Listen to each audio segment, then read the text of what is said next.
What's going on, fellow troops? My name is Xavvo and welcome back to a brand new video. So today I'm going to be bringing you guys the best MORS class in Modern Warfare 3 for Season 6. It's obviously the end of the game's lifespan now, so I don't think this class should really see any nerfs coming anytime soon, or actually for the rest of the game. So this is actually a great time really for class setups, which is why actually you might be able to see there's a lot of class setups coming out, because I do have a handful of weapons to finish covering for this game, and that's why I'm trying to get them all out, especially as it's now the final season. So as you can see from the gameplay, this class is extremely powerful. You're going to see that this gun deals a great amount of damage. It has a great bullet velocity, meaning it can go at very long ranges. It's great for quick scoping as well, which is quite surprising. Usually for heavier caliber sniper rifles, they're usually not so great at having quick ADS and sprint to fire time. They're usually renowned for being used for longer range sniping, but it can be used for quick scoping in this case. I've obviously tried to make sure there's as minimal amount of gun kick possible, and so that you're also getting as much mobility and handling as possible. This gun, as a standard, is going to already deal one shots because, like I say, it's up there with the Cat AMR. It's one of the heavy, high caliber weapons, so it's already powerful. But this thing really does ensure that you get the maximized amount of damage out of it, the maximized ADS, sprint to fire, as well as range. So this gun is all around just super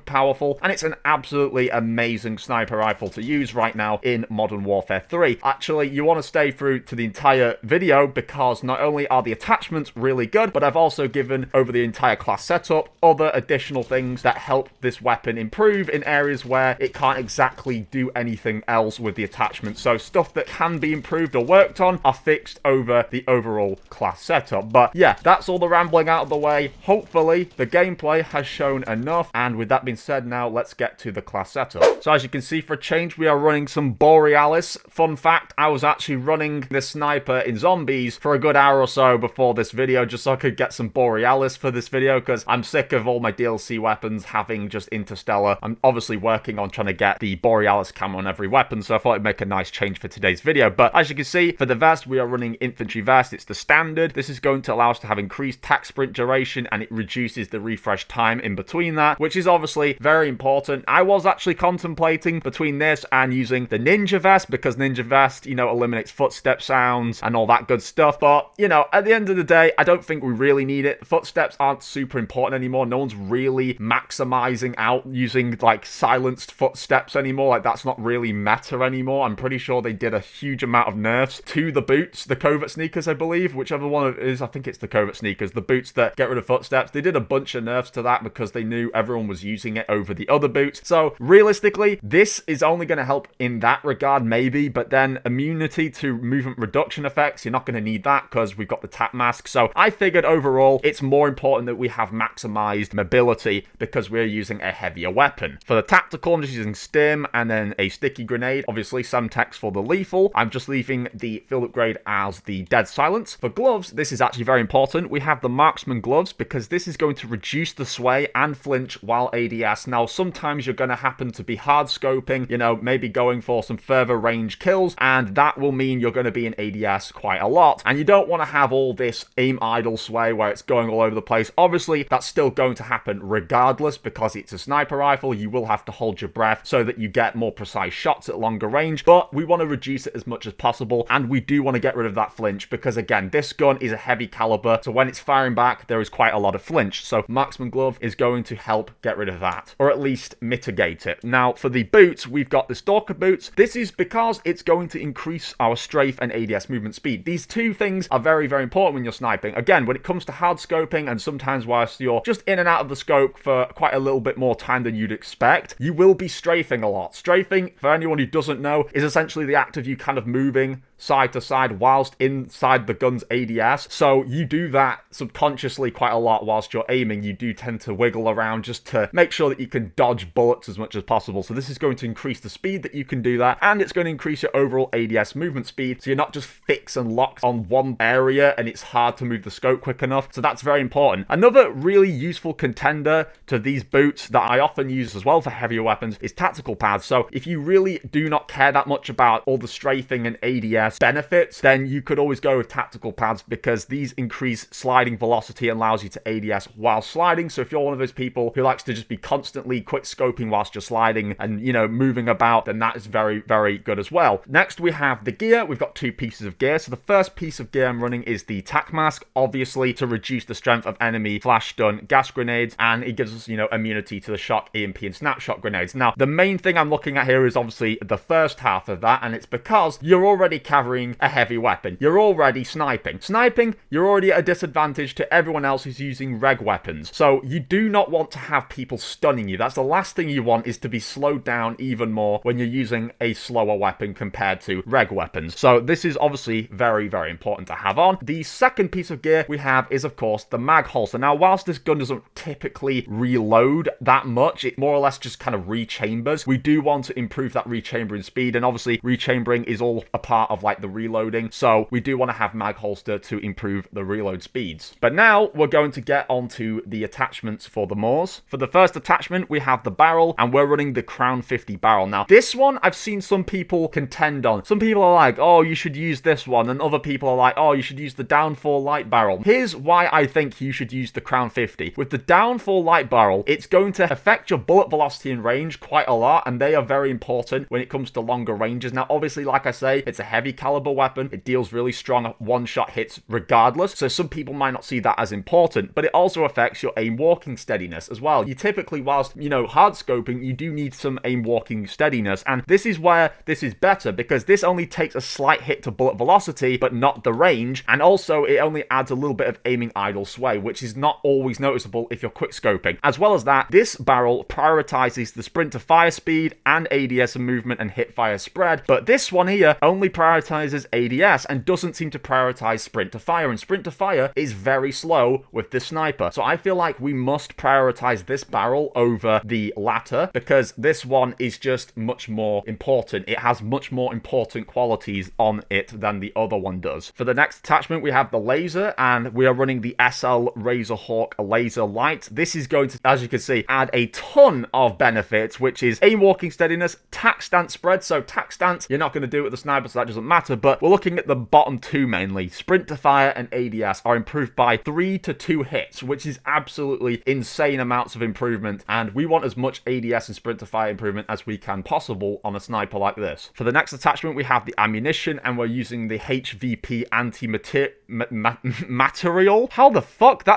That's not material. I'm just gonna read it as material because it literally sounds the same. But yeah, unless I'm retarded. I mean, that's definitely not how you spell that's not how you spell material, guys. I'm actually losing my mind. Okay, the HVP anti-material slug is going to essentially just boost the damage up so that you absolutely have a one-shot chance of hitting people. I don't know if this is always the case or if it's just because I've been playing zombies, but in zombies especially, the zombies aren't actually always one-shot. A lot of them were like 2 shots or some shit. So in multiplayer, I'm not sure if that can be counteracted depending on where you hit the person on the body, or if there's a rule that if someone has got like a compression carrier or some sort of like armor on, that it'll be harder to hit them. So that's why we want to absolutely maximize out the damage as much as possible with this. For the next attachment, we have the stock, and we're running the Icarus light stock. Again, this does major improvements to ADS and sprint to fire. And then finally, we have the bolt, which is the quick bolt to, of course, increase our rechambering speeds, making sure that we can essentially keep getting those bullets in as quick as possible every time we need to reload. But anyway, guys, that is the class we are running today for the MORS sniper. Hopefully this helped you out. If it did, be sure to drop me a big like on this video. It helps me out and pushes the video in the algorithm, and yeah, it really means a lot. So please do drop a like and leave a comment if you want to as well. It can be anything. Comments do actually help with the algorithm as well, so that actually means a lot as well if you do drop a comment, as well as check out all the links down below. It's much appreciated. But with that being said, thank you once again for watching, and I'll catch you all in the next one. Bye, guys.